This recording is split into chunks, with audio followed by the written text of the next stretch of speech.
Hello trainees. आज हम जावा script के क्लास 9 में आ पहुँचे हैं। इसके लास्ट क्लास में हमने इस ब्रांचिंग और स्टेटमेंट के बारे में बताया था। आज हम देखेंगे लूपिंग स्टेटमेंट, ठीक है, या लूपिंग कथन। ये भी आप वीबीए में पढ़ चुके हो। लूप का मतलब क्या होता है? कोई भी कथन या कथन के समूह का जब हम बार बार पालन कराते हैं, बार बार वही चीज़ रिपीट होता है, तो वो क्या होता है? लूप कहलाता है। एक लूप के अंदर होता है बार बार वही कथन, रिपीटेशन क्या कहलाएगा? आपका लूप कहलाएगा। बराबर बताता हूँ लूपिंग कथन क्या होता है। जिन कथनों में किसी परिस्थिति के अनुसार किसी कथन या कथनों के किसी समूह का पालन बार बार किया जाता है, उन्हें लूपिंग कथन कहा जाता है, ठीक है। तो जावा स्क्रिप्ट में कौन कौन से लूप्स आते हैं?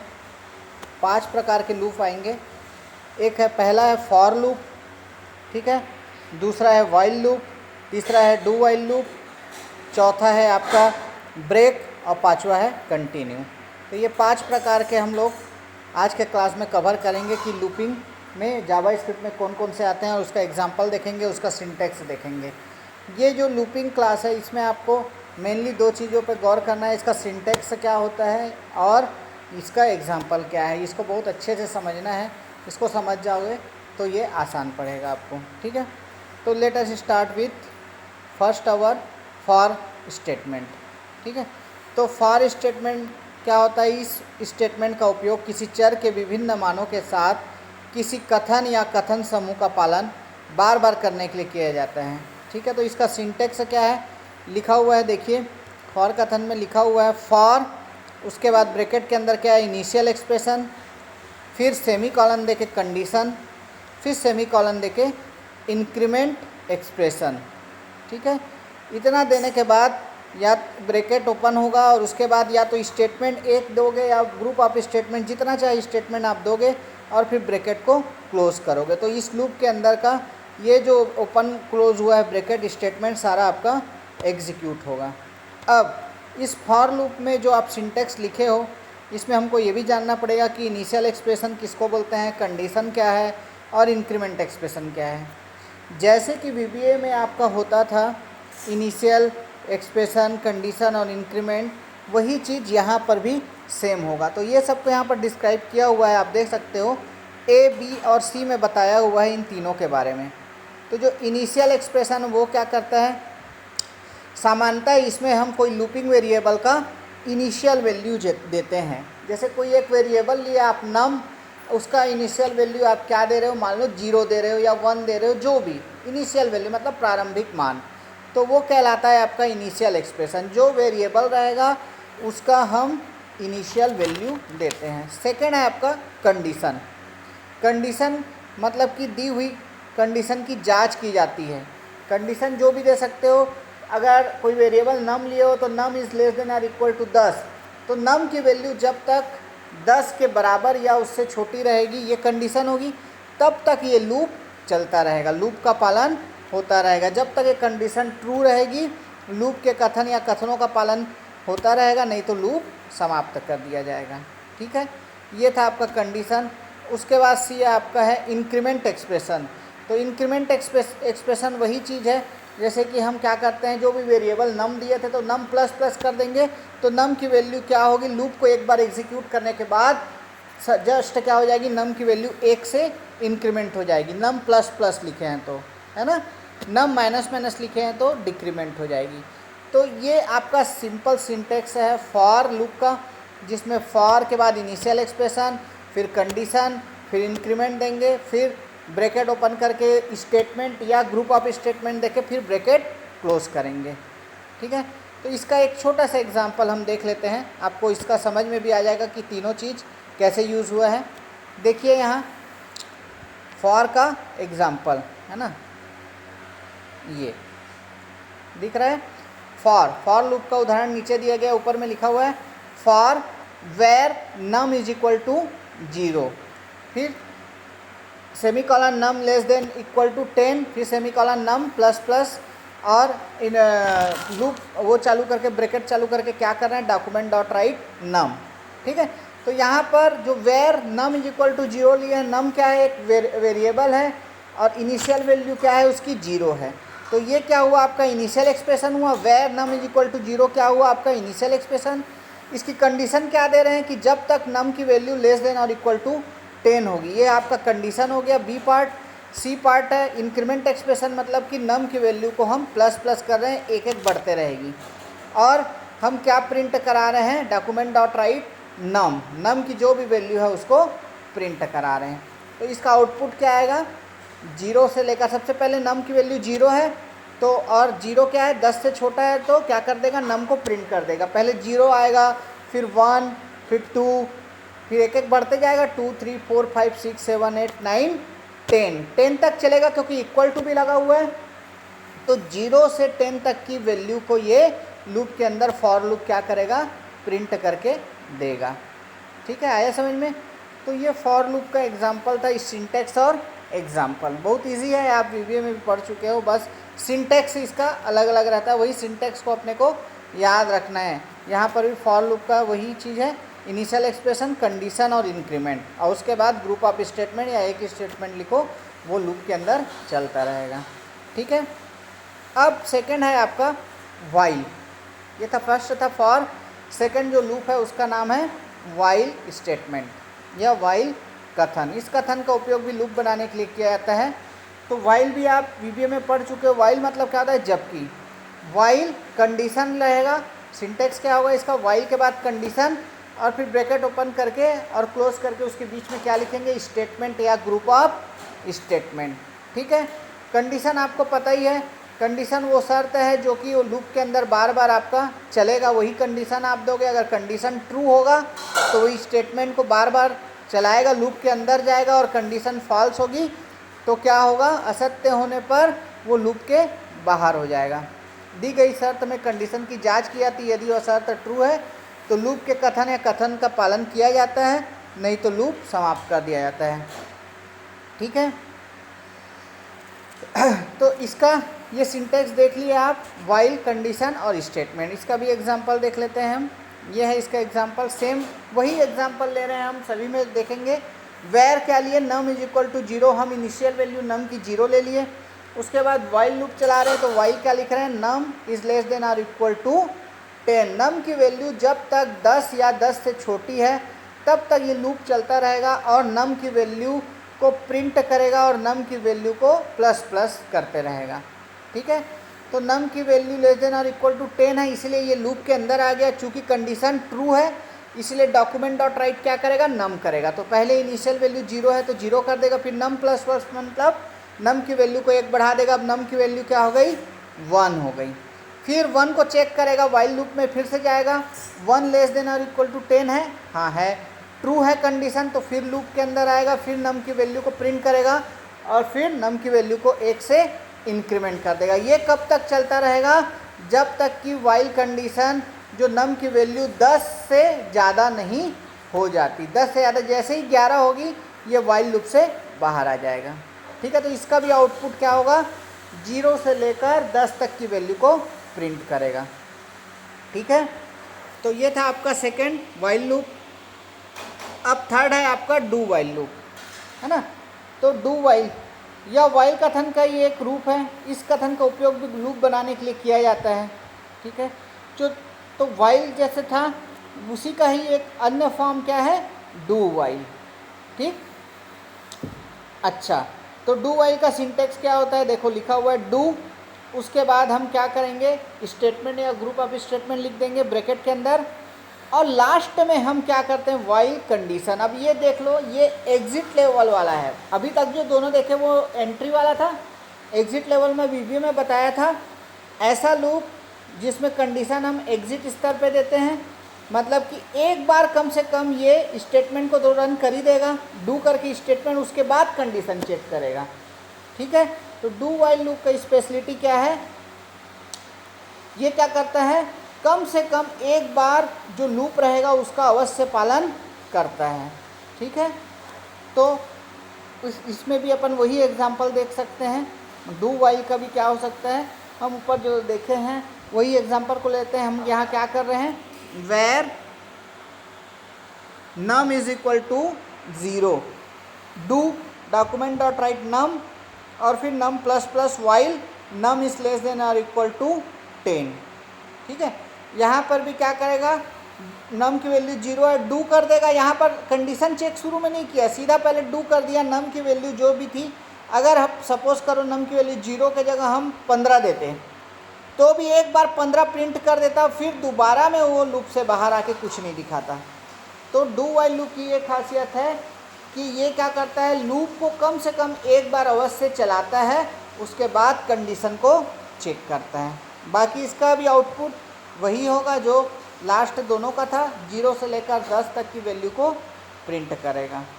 ठीक है, तो ये था आपका डू वाइल लूप। ये आपका थर्ड नंबर का था। अब हमारे पास 2 लूप और है जो किसके लूपिंग के अंदर आते हैं। चौथा है आपका ब्रेक। ठीक है, ये रहा आपका break statement, break and continue. चौथा और पांचवा एक साथ है। तो चौथा को देखते हैं हम, ब्रेक। ब्रेक क्या करेगा, तो ब्रेक का उपयोग कब करते हैं, इस स्टेटमेंट का उपयोग किसी भी प्रकार के लूप को तत्काल समाप्त करने के लिए किया जाता है। ठीक है, जहाँ पर भी आपको लगे कि मुझे इस लूप से बाहर आना है, तो वहाँ पर हम ब्रेक लगा देंगे, तो पूरे उस लूप को छोड़ के बाहर आ जाएगा। इसको ध्यान से समझना, ब्रेक और कंटिन्यू थोड़ा सा डिफरेंस है, वो डिफरेंस आप समझोगे तो ये एग्जांपल समझ में आ जाएगा ब्रेक और कंटिन्यू में, है ना। ब्रेक का मतलब क्या होता है, वहाँ पर ब्रेक लगा देना। उस लूप में हम जैसे ही ब्रेक लिखेंगे, जैसे कि आप स्विच केस में ब्रेक देखे थे, तो जहाँ ब्रेक लिखते थे वो उसको छोड़ के नेक्स्ट वाले में आ जाता था पूरा लूप को। उसी प्रकार इस लूप में जहाँ पर भी ब्रेक लिखा रहेगा, वो क्या करेगा, उस लूप को छोड़कर लूप के जस्ट बाद वाले स्टेटमेंट को एग्जीक्यूट करेगा। यही होता है आपका ब्रेक। ये एग्जांपल देखो, इससे आपको ज़्यादा अच्छे से क्लियर हो पाएगा। इसमें देखिए आप, हाँ अब दिख रहा है, हाँ अब दिख रहा होगा। ठीक है, सबसे पहले हमने क्या किया, टाइटल लिखा क्या, एग्जांपल ऑफ ब्रेक स्टेटमेंट। उसके बाद script type text JavaScript. अब वेयर आई की वैल्यू हम क्या ले रहे हैं, 0 ले रहे हैं। ठीक है, अब फॉर लूप लगा रहे हैं, आई की वैल्यू 0 है, कहाँ तक जा रही है, आई लेस देन 10 तक, और आई प्लस प्लस हो रहा है। फॉर लूप के अंदर हमने एक क्या लगा दिया, इफ़ स्टेटमेंट लगा दिया। इफ़ स्टेटमेंट में हम क्या लिख रहे हैं, if i is equal to 3, तो क्या करे, ब्रेक कर दे। और उसके बाद क्या लिख रहे हैं, document dot write the number is i, i को प्रिंट करा रहे हैं। फिर लूप को बंद कर रहे हैं, स्क्रिप्ट को बंद कर रहे हैं, और इसका एक्सप्लेनेशन देख रहे हैं, loop will break when i is equal to 3। अब देखिए इसका आउटपुट क्या आएगा, आपको समझना पड़ेगा। मैं आपको समझा देता हूँ कहाँ कैसे हो रहा है। देखिए सबसे पहले हम इनिशियलाइज़ किए, आई की वैल्यू को 0 किए। 0 करने के बाद अब आई की वैल्यू 0 रहेगा तब ब्रेक करेगा, आई की वैल्यू 3 रहेगा तब ब्रेक करेगा। तो आई की वैल्यू 3 नहीं थी, तो क्या किया, सीधा क्या कर दिया, डॉक्यूमेंट डॉट राइट में आके नंबर इज़ 0 को प्रिंट कर दिया। फिर आई की वैल्यू को 1 बढ़ाएगा, अब आई की वैल्यू 1 हो जाएगी। फिर 1 बराबर है क्या 3 के, नहीं है, तो फिर द नंबर इज़ 1 को भी प्रिंट कर देगा। फिर आई की वैल्यू को बढ़ा देगा, फिर नंबर इज़ 2 को भी प्रिंट कर देगा। फिर आई की वैल्यू को 1 बढ़ाएगा, 3 कर देगा। अब 3 करने के बाद if i is equal to 3, तो 3 बराबर है 3 के। जैसे ही आई की वैल्यू 3 होगी, क्या लिखाया है उसके बाजू में, ब्रेक। ब्रेक का मतलब है इस फॉर लूप से बाहर आ जाएगा। ठीक है, और कहाँ आ जाएगा, सीधा इस लूप को ख़त्म करके एक्सप्लेनेशन लिखा हुआ है जो लाइन ब्रेक करके, उसमें आ जाएगा the loop will break when i is equal to 3। ये आपको प्रिंट करेगा। आउटपुट देख लीजिए आप, the number is 0, the number is 1, the number is 2, और एक्सप्लेनेशन में क्या लिखा है, the loop will break when i is equal to 3। ये आपका आउटपुट दिखाएगा। तो ब्रेक क्या कर रहे हैं, लूप से बाहर आने के लिए हम कौन सा स्टेटमेंट उपयोग करते हैं, ब्रेक स्टेटमेंट। ब्रेक कर देता है वहीं पर लूप को। ठीक है, ये था आपका चौथा स्टेटमेंट लूपिंग का, ब्रेक। अब है आपका लास्ट कंटिन्यू। क्या है, कंटिन्यू। तो कंटिन्यू को आप समझ लो, जैसे ब्रेक क्या कर रहा था, पूरी लूप से बाहर कर रहा था, लेकिन कंटिन्यू क्या करता है, इसको अच्छे से समझना। इस कथन का उपयोग किसी भी प्रकार के लूप में वर्तमान इटरेशन को वहीं छोड़कर अर्थात शेष कथनों का पालन छोड़कर अगले इटरेशन पर जाने के लिए किया जाता है। इसका प्रयोग आप किसी भी लूप में कर सकते हैं। यह कथन आ जाने पर वह इटरेशन वही समाप्त कर दिया जाता है और प्रोग्राम का नियंत्रण उस लूप की शर्त पर चला जाता है। मतलब क्या है, अब मैं शॉर्टकट में आपको इसका मतलब समझाता हूँ। कंटिन्यू का ब्रेक तो समझ में आ गया, लूप से बाहर आ जाएगा, ब्रेक जहाँ भी लिखाया रहेगा।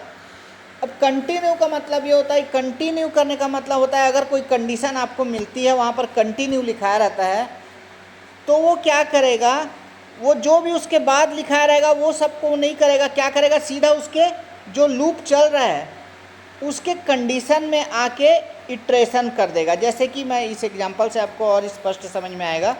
यहाँ भी देखिए, फॉर यहाँ पर अपन लगा रहे हैं i is equal to 0 where है, for i is equal to 0, i is less than 10 और i प्लस प्लस है। ठीक है।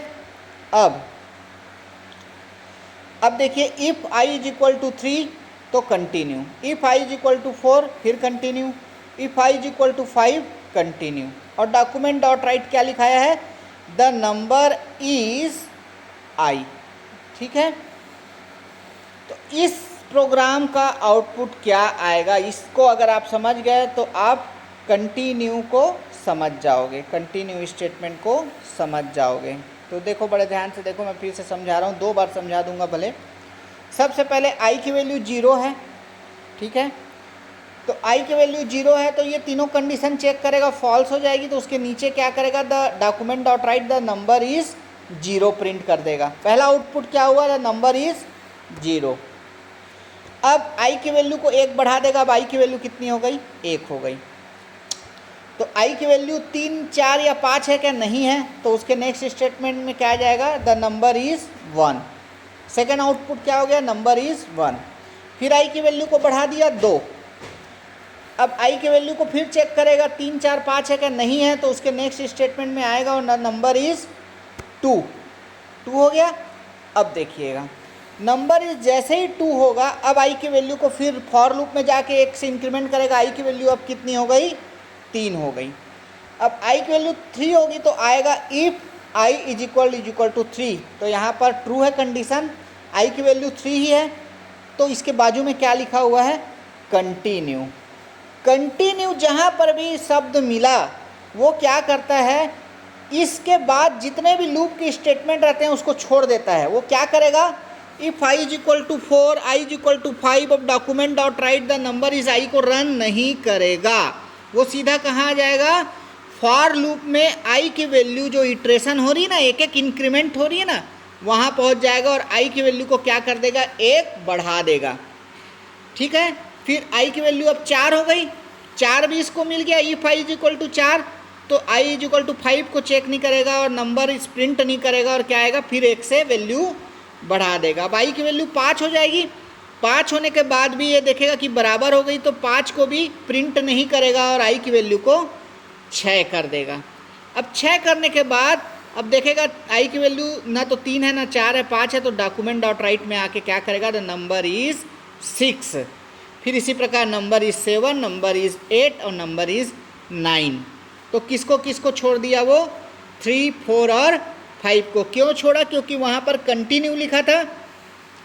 जहाँ पर भी कंटिन्यू शब्द मिलेगा इसको लूप में, वो लूप से बाहर नहीं आएगा, वो लूप के इटरेशन में जाके उसकी वैल्यू को इंक्रीमेंट कर देगा, ना कि लूप से बाहर आ जाएगा। जैसे ब्रेक में पूरा लूप से बाहर आके नेक्स्ट स्टेटमेंट को एग्जीक्यूट करता था, लेकिन कंटिन्यू में क्या करेगा, उस लूप के जितने भी स्टेटमेंट हैं उसको एग्जीक्यूट नहीं करेगा और उसके इंक्रीमेंट वैल्यू में जाके उसकी वैल्यू को इंक्रीमेंट कर देगा, i की वैल्यू को बढ़ा देगा और फिर कंडीशन चेक करेगा। ठीक है। तो इसमें लूप से बाहर नहीं आता है, ये लूप के जो बचे हुए स्टेटमेंट है उसको एग्जीक्यूट नहीं करता है और फिर इटरेशन में जाके इंक्रीमेंट कर देता है। तो इसका आउटपुट क्या आएगा, जो अभी कंटिन्यू का लिखे हैं, इसका आउटपुट आएगा the number is 0, the number is 1, the number is 2 और द नंबर इज़ 3, 4, 5 को छोड़ के कहाँ जाएगा, सीधा 6 में जंप करेगा।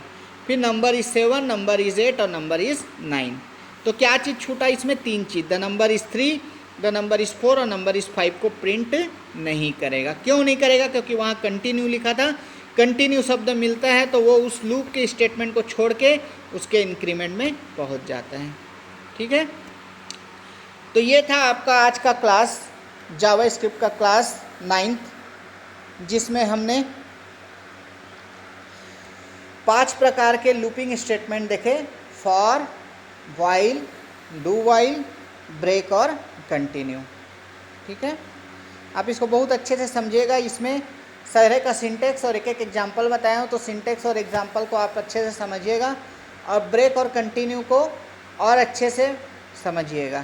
ठीक है, ठीक है, नेक्स्ट क्लास में हम जावास्क्रिप्ट के क्लास को आगे बढ़ाएंगे। Okay, thank you.